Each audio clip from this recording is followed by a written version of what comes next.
Hi ಎಲ್ರಿಗೂ, ಇದು ಯುಗಾದಿ ಹಬ್ಬದ ಮಿನಿ ವ್ಲಾಗ್. ಈ ಹಬ್ಬದ ದಿನ ಯೂಶುವಲ್ ಆಗಿ ನಮ್ಮ ಮನೆಯಲ್ಲಿ ಬೆಳಿಗ್ಗೆ ಉದ್ದಿನ ಅಡುಗೆ ಅಂತ ಎಲ್ಲ ಥರದ ಕಾಳುಗಳನ್ನು ಮೊಳಕೆ ಬರಿಸಿ ಈ ರೀತಿ ಚಿಕ್ಕ ಚಿಕ್ಕದಾಗಿ ಕಟ್ಲೆಟ್ ಥರ ಮಾಡ್ಕೊಳ್ತೀವಿ.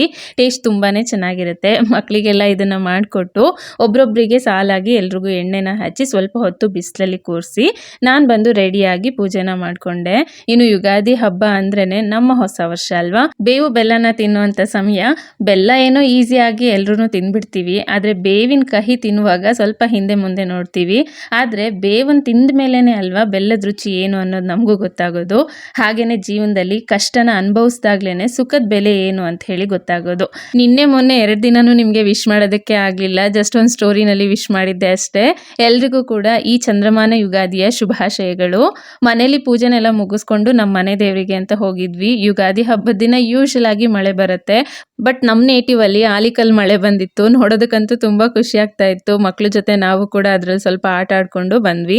ಈ ಯುಗಾದಿ ಹಬ್ಬದ ದಿನ ಫಸ್ಟ್ ಡೇ ಅಂತೂ ಎಣ್ಣೆ ಹಚ್ಕೊಂಡು ಶಾವ್ಗೆನ ಊಟ ಮಾಡಿರ್ತೀವಿ. ನೆಕ್ಸ್ಟ್ ಡೇಗೆ ಕಂಪಲ್ಸರಿ ಹೋಳ್ಗೆನ ಮಾಡ್ತೀವಿ. ಪ್ರತಿ ಸಾರಿ ನಾವು ಎಲ್ಲ ಹಬ್ಬಕ್ಕೂ ಕೂಡ ಹೋಳ್ಗೆ ಅಂತೂ ಮಾಡೇ ಮಾಡ್ತೀವಿ. ಹೋಳ್ಗೆಗೆ ಮೈದಾ ಹಿಟ್ಟಿಲ್ಲ ಅಂದ್ರೆ ಹೋಳ್ಗೆನೆ ಬರಲ್ಲ ಅನ್ನೋದು ನಮ್ಮ ಮೈಂಡಲ್ಲಿ ಫಿಕ್ಸ್ ಆಗಿಬಿಟ್ಟಿದೆ ಅಲ್ವಾ.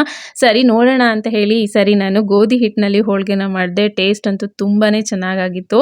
ಇಷ್ಟು ಚೆನ್ನಾಗಿರೋ ಹೋಳ್ಗೆ ಗೋಧಿ ಹಿಟ್ಟಲ್ಲೇ ಬಂದ್ರೆ ಮತ್ತೆ ಮೈದಾ ಯಾಕಲ್ವಾ. ಈ ಗೋಧಿ ಹಿಟ್ಟಿನ ಹೋಳ್ಗೆ ರೆಸಿಪಿ ನಿಮ್ಗೆ ಬೇಕು ಅಂದ್ರೆ ರೆಸಿಪಿ ಅಂತ ಕಮೆಂಟ್ ಮಾಡಿ. ನೆಕ್ಸ್ಟ್ ಬರೋ ಹಬ್ಬದಕ್ಕಿಂತ ಮುಂಚೆನೆ ತೋರಿಸ್ಕೊಡ್ತೀನಿ. ಸಿಗ್ತೀನಿ ನೆಕ್ಸ್ಟ್ ಮಿನಿ ವ್ಲಾಗಲ್ಲಿ. ಬಾಯ್.